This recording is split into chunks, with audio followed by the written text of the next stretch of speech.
Bismillahirrahmanirrahim. Assalamualaikum warahmatullahi wabarakatuh. Selamat pagi dan salam sejahtera untuk kita semua. Perkenalkan, saya Kartini S, SST MCAP. Saya sebagai dosen tetap pada program studi S1 Kebidanan Fakultas Kesehatan Universitas Kurnia Jaya Persada. Pada kesempatan ini, saya akan memaparkan unjuk karya perguruan tinggi dalam bidang pengajaran sebagai bagian pengembangan diri dan dukungan kinerja perguruan tinggi atau PDD UKT PT untuk mengikuti sertifikasi dosen SMART tahun 2025. Saya akan menjelaskan tentang salah satu mata kuliah yang saya ampu, yaitu asuhan kebidanan pada perempuan dan anak dengan kondisi rentan. Yang mana mata kuliah ini merupakan mata kuliah wajib yang ditempatkan pada semester ganjil, khususnya pada semester 7 dengan beban 3 SKS, yang terdiri dari 2 SKS teori dan 1 SKS praktik. Adapun capaian pembelajaran dari mata kuliah ini meliputi kemampuan mahasiswa untuk menjelaskan konsep kondisi rentan.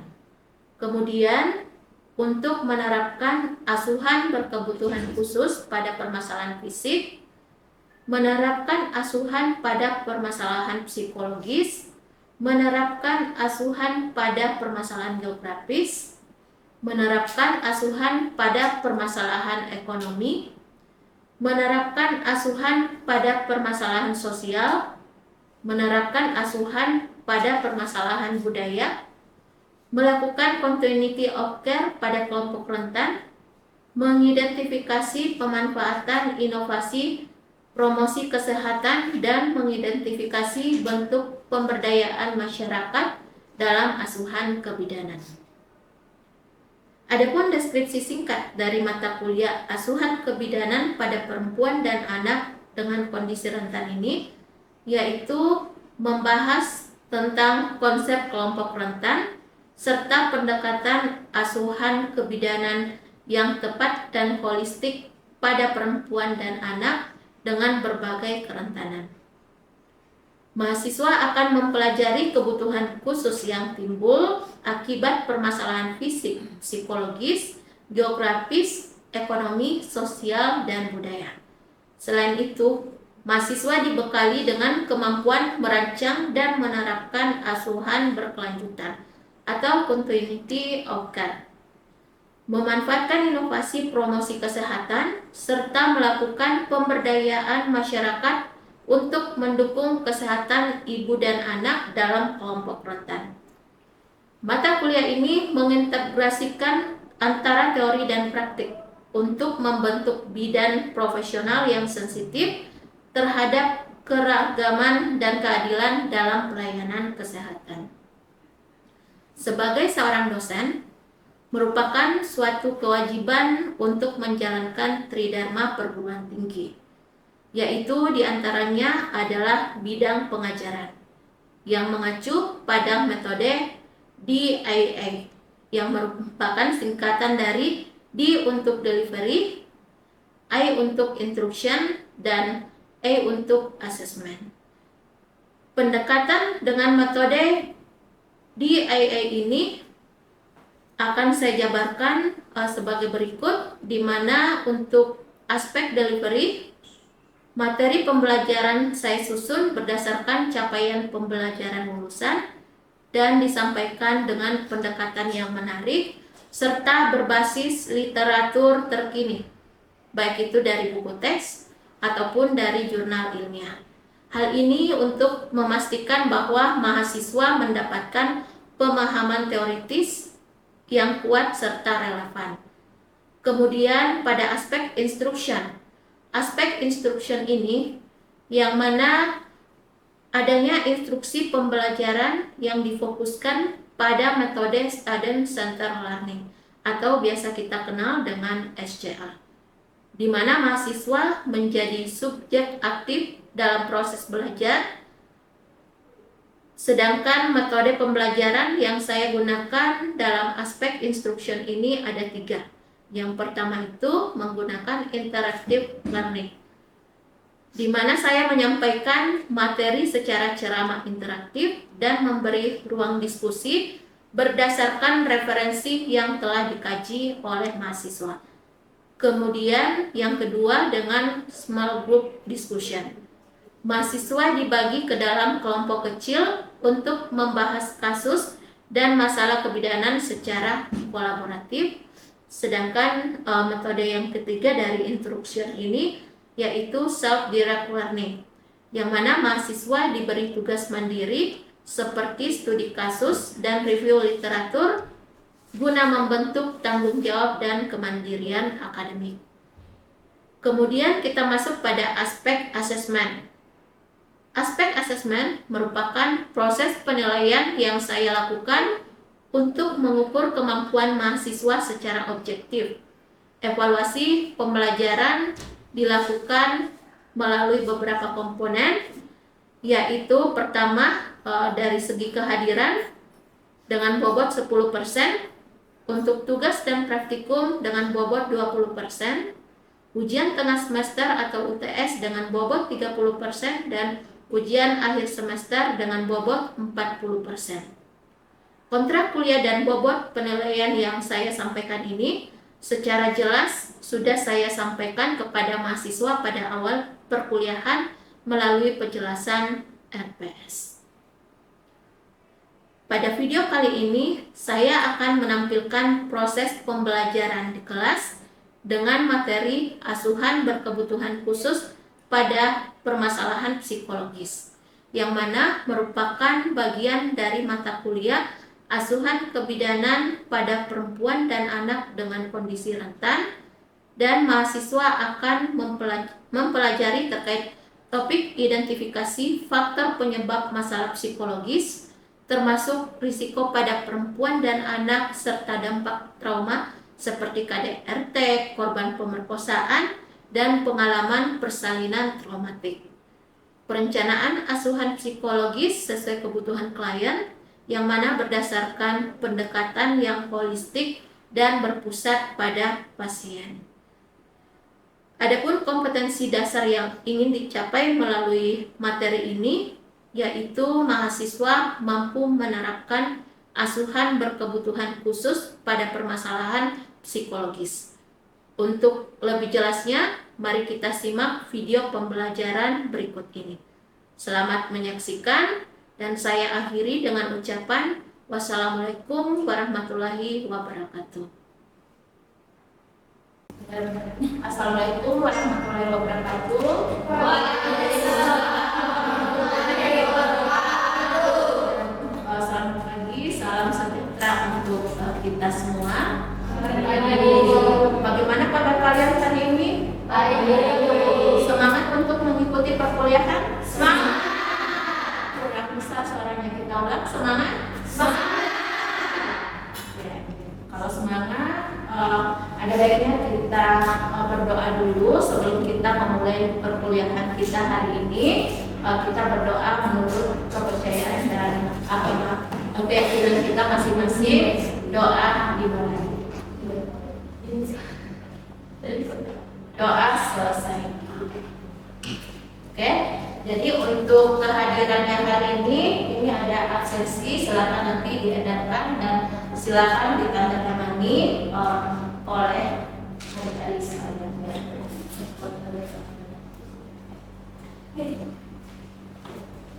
Baik, sebelum kita masuk pada materi kita hari ini, kita sering mendengar yang namanya kekerasan seksual yang terjadi pada anak ataupun perempuan. Banyak kasus-kasus yang kita dengar, baik itu melalui media sosial, baik itu dari media elektronik, media cetak dan sebagainya terkait dengan kekerasan seksual. Dan ini terjadi karena adanya kesempatan dan bisa saja disebabkan oleh orang-orang terdekatnya atau dari lingkungannya. Nah, sebelum kita masuk pada perkuliahan inti kita hari ini, sesuai dengan RPS yang telah saya jelaskan kemarin pada pertemuan 1, dan ada beberapa materi yang perlu kita ingat kembali atau kita flashback sebentar terkait materi minggu lalu. Ada yang bisa membantu saya mengingat apa materi kita minggu kemarin? Silakan, siapa? Saya ada selama media materi yang lalu itu tentang kelompok rentan. Nah, kelompok rentan adalah individu atau kelompok yang lebih rentan mengalami problematik baik itu sosial, ekonomi atau psikologis karena keterbatasan tertentu. Oke, baik. Ada lagi yang bisa menambahkan atau mengingat kembali materi kita kemarin? Ya, siapa? Silakan. Yaitu perempuan dan anak sebagai kelompok rentan memiliki khusus seperti keterbatasan ekonomi dan sosial, terutama pada kekerasan serta keterbatasan dalam memperoleh informasi dan layanan kesehatan. Oke, baik, terima kasih atas penjelasan yang diberikan. Jadi kalian ternyata masih mengingat materi kita kemarin terkait dengan kondisi rentan itu apa, yang mana kondisi rentan itu bisa kita lihat pada gambar pada slide di atas, mulai dari anak-anak, ibu hamil, kemudian fakir miskin, penyandang disabilitas dengan lansia. Nah, ini termasuk kondisi rentan, yang mana kondisi ini bisa mengalami permasalahan bukan hanya permasalahan fisik, tapi terkait dengan permasalahan ekonomi, sosial, budaya, dan khususnya masalah psikologis. Nah, yang akan kita bahas pada pertemuan kali ini terkait dengan asuhan kebidanan pada perempuan dan anak dengan kondisi rentan pada permasalahan psikologis. Jadi kita siapkan pikiran kita fokus, dan kita akan sambung ke materi hari ini. Jadi ada pun permasalahan psikologis yang sering kita temukan atau yang sering dialami oleh kelompok rentan ini ada permasalahan kehamilan akibat pemerkosaan, kemudian permasalahan terkait KDRT, trauma persalinan sebelumnya, kelainan mental atau gangguan jiwa, riwayat kehilangan atau kematian, dan kehamilan tidak diinginkan. Tetapi pada hari ini kita fokuskan dulu pada materi kehamilan akibat pemerkosaan, KDRT, dan trauma persalinan sebelumnya. Jadi di sini saya akan menggali sejauh mana mungkin adik-adik di sini pernah mendengar terkait dengan permasalahan psikologis yang terjadi pada kondisi rentan apa saja. Nah, jadi saya melengkapkan kepada kalian mengapa kelompok rentan ini lebih mudah mengalami gangguan psikologis dibandingkan kelompok lainnya. Ada yang bisa bantu saya untuk menjawab? Ya, silakan. Mengapa menurut Anda kelompok rentan lebih mudah mengalami gangguan psikologis dibandingkan kelompok lainnya? Ya. Terus jawabannya karena kelompok rentan sering mengalami tekanan hidup yang berat, memiliki keterbatasan dalam akses bantuan, dan kurang dukungan sosial sehingga lebih mudah terkena gangguan psikologis. Oke, baik. Jawaban yang bagus sekali. Jadi tadi dikatakan bahwa kelompok rentan ini lebih mudah mengalami gangguan psikologis itu karena adanya tekanan yang dirasakan. Itu dari segi psikologisnya, kemudian dari segi beban ekonominya dan sebagainya. Nah, nanti kita simak penjelasan yang akan saya berikan apa saja faktor resikonya dan penyebabnya dan apa dampak yang akan dirasakan oleh kondisi rentan tersebut. Nah, saya garis bawahi kembali di sini, kondisi rentan itu adalah seorang baik itu perempuan dan anak yang mengalami permasalahan fisik seperti ibu hamil, kemudian anak-anak, kemudian juga penyandang disabilitas dan juga lansia. Ini ada faktor risiko psikologis pada perempuan dan anak. Jadi faktor risikonya itu menurut UNICEF 2020 perempuan dan anak yang mengalami risiko psikologis lebih tinggi di sini karena adanya kekerasan fisik dan seksual. Ini sering kita dengar, bahkan orang terdekatnya, mungkin orang tuanya, bapaknya atau pasangannya ini yang melakukan kekerasan fisik dan seksual. Kemudian adanya ketimpangan gender dan ekonomi. Ketimpangan gender dan ekonomi di sini masih adanya perbedaan antara status laki-laki dan wanita, di mana laki-laki ini lebih tinggi derajatnya dibanding perempuan. Padahal sebenarnya kalau kita melihat kembali konsep dari kesetaraan gender itu, yang mana pria dan wanita ini sama-sama kedudukannya dalam artian berbagi tugas, baik itu dari segi ekonominya dan dari segi termasuk adanya juga tekanan peran sebagai ibu dan istri. Tekanan peran sebagai ibu dan istri di sini, yang mana istri di sini dituntut untuk bertanggung jawab sepenuhnya untuk urusan rumah tangga. Jadi bukan hanya mengurus anak, kemudian memasak, bahkan terkadang juga untuk permasalahan ekonomi dan bahkan urusan di ranjang itu semua dilakukan sepenuhnya atau bertanggung jawab penuh itu adalah seorang ibu atau istri. Dan selanjutnya ketidakmampuan mengakses layanan kesehatan mental. Jadi adanya keterbatasan kondisi rentan ini untuk mengakses layanan rentan, mungkin karena tidak ada yang menemani ataukah fasilitas pelayanannya itu sangat jauh dari tempat tinggalnya.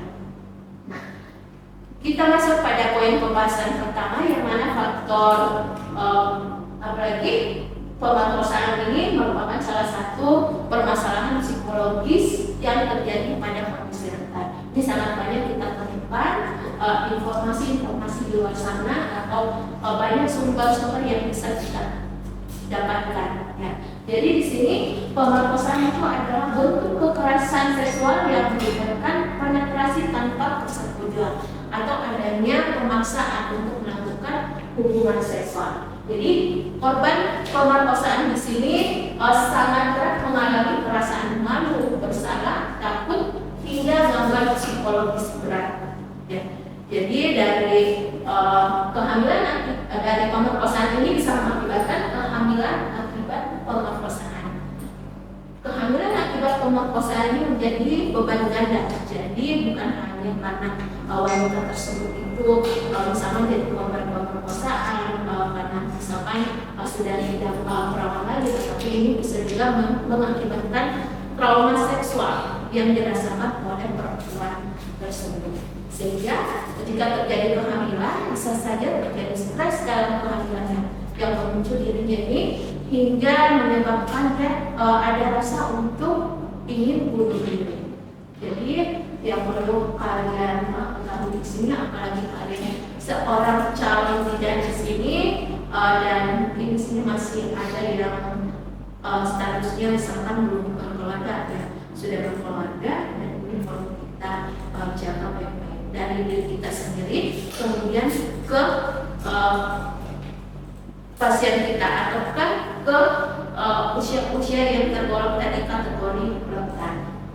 Selanjutnya, apa dampak yang bisa ditimbulkan dari kekerasan akibat pemerkosaan tersebut? Nah, bisa saja terjadi dampak psikologis, yang mana bisa menyalahkan diri sendiri, karena yang terjadi kepadanya itu dirinya itu dirinya dia tidak menjaga dengan baik, sehingga bisa terjadi dampak psikologis seperti menyalahkan diri sendiri. Kemudian hingga ke gangguan mental. Ini kalau sudah ke tahap gangguan mental bisa terjadi post trauma, permasalahan psikologis yang terjadi itu pada beban psikologisnya, dan ini akan memicu keinginan untuk bunuh diri misalkan masalah tersebut itu tidak terselesaikan. Nah, apa yang menjadi dampak fisiknya? Dampak fisik di sini penyakit menular seksual. Jadi mungkin kalian sudah pernah mendapatkan materi dari mata kuliah lahir terkait dengan penyakit menular seksual di sini. Ini merupakan salah satu dampak fisik yang besar diakibatkan oleh pemerkosaan atau penyakit kekerasan seksual, yang mana bisa disebabkan penyakit menular seksual seperti HIV dan AIDS. Selanjutnya ada kondisi medis lainnya, misalkan dari kekerasan itu, kekerasan seksual itu menimbulkan yang namanya cedera pada liang pengawannya atau pada kandungannya. Ini bisa menyebabkan infeksi dan peradangan. Kemudian dampak fisik yang sangat bisa terjadi juga itu adalah kehamilan. Jangan berpikir bahwa hanya dengan satu kali berhubungan seksual ini tidak akan menyebabkan kehamilan ya. Nah, jadi ini bisa terjadi kehamilan, apalagi wanita tersebut itu dalam keadaan subur ya. Jadi dalam keadaan subur ini bisa memicu terjadinya kehamilan. Selanjutnya, dukungan dan intervensi psikologis untuk perempuan hamil akibat pemerkosaan. Jadi, apa asuhan kita sebagai seorang bidan yang bisa kita berikan pada korban-korban yang mengalami kekerasan seksual di sini, khususnya korban pemerkosaan, yaitu pendekatan empatik dan tanpa menghakimi. Jadi, jangan kita sebagai bidan salah. Kenapa? Karena mungkin bajunya terlalu minim, terlalu seksi sehingga bisa terjadi pemerkosaan. Tetapi bisa memberikan asuhan bagaimana kita tidak menghakimi. Selanjutnya melakukan pengkajian secara komprehensif. Pengkajian komprehensif di sini dimaksud misalkan terjadi kehamilan, kita mengkaji apakah terjadi kehamilan, kemudian apakah kehamilan itu beresiko atau tidak. Selanjutnya kita mendeteksi ini komplikasi medis akibat kekerasan. Misalkan tadi terjadi cedera vagina sehingga ini bisa menyebabkan infeksi. Dan juga kita sebagai seorang bidan memberikan edukasi tentang reaksi psikologis yang normal setelah trauma. Kita di sini memberikan konseling dengan bekerja sama dengan psikolog atau psikiater dan LSM. Nah, kita ketahui bahwa tugas bidan itu bukan hanya melaksanakan tugas mandiri, akan tetapi ada namanya tugas kolaborasi. Dan di sini kita menunjukkan mengaplikasikannya dalam bekerja sama dengan merujuk ke psikolog atau psikiater atau bekerja sama dengan LSM untuk pendampingan korban kekerasan seksual tersebut. Ya, jadi dalam pertimbangan etis dan hukum ini untuk korban-korban pemerkosaan atau kekerasan seksual di sini bisa dilakukan aborsi, ini legal untuk dilakukan berdasarkan peraturan pemerintah nomor 61 tahun 2014. Tetapi dengan mempertimbangkan keadaan fisik dan psikis korban tersebut. Selanjutnya, permasalahan psikologis kedua yang sering kita temukan itu adalah KDRT. Kalian pernah dengar KDRT? Sering kan namanya KDRT. Jadi ini KDRT kekerasan dalam rumah tangga yang terjadi. Oke. Jadi di sini ada video yang saya tampilkan.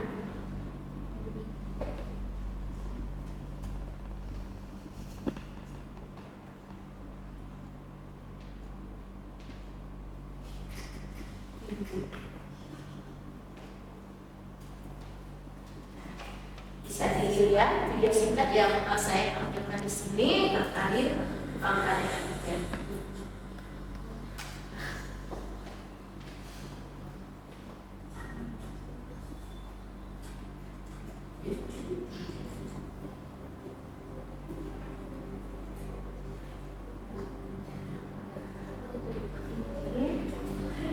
Bisa disimak dulu videonya.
Jadi itulah tadi video yang saya tampilkan terkait dengan permasalahan kekerasan dalam rumah tangga. Karena videonya itu bersifat kekerasan, maka ada bagian yang tersensor. Nah, tapi kalian masih bisa mendengar melalui suara tadi.